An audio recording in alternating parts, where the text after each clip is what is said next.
Bien d'accord avec vous. C'est un peu inquiétant de voir que l'emploi n'est plus ce qu'il était. D'autant plus que la manière d'organiser l'emploi actuellement chez nous est très comparable à celle de l'Empire romain. Si on définit l'emploi au sens large, comme un rôle dans la société, il existait à Rome deux types d'emploi. L'osium, défini comme le loisir intelligent, et le neg osium, ce qui n'est pas osium, et qui a donné son nom à négoce. Ces deux types d'emploi concernaient les nobles et les patriciens. Plus les esclaves ou les robots deviennent efficaces, et plus ceux qui se sont enrichis dans le négoce ont tendance à basculer sur l'osium. Nous vivons la même chose avec les emplois de production qui ont basculé sur le négoce, puis sur les services. La différence, c'est que de nos jours, les classes moyennes bénéficient de ce système, alors qu'à Rome, il était réservé aux élites. Dans la Rome antique, les citoyens n'ont pas besoin de travailler grâce aux esclaves, les équivalents de nos robots actuels, et grâce à leurs armées, équivalents de notre monnaie forte. D'où une situation actuelle très comparable.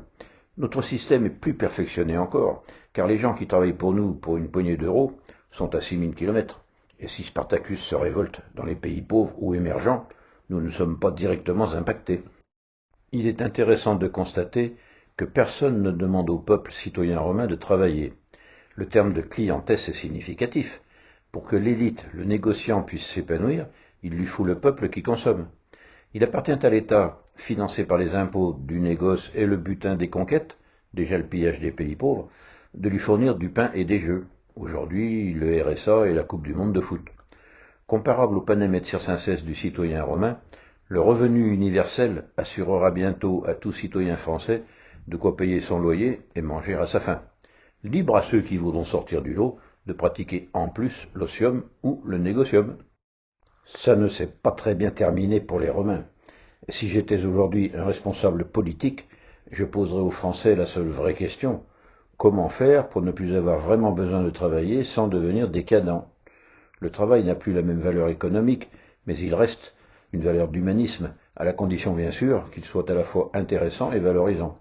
Bon, Rome a tenu 400 ans avant d'être envahie par les barbares, et nous sommes prévenus. C'est tout pour aujourd'hui.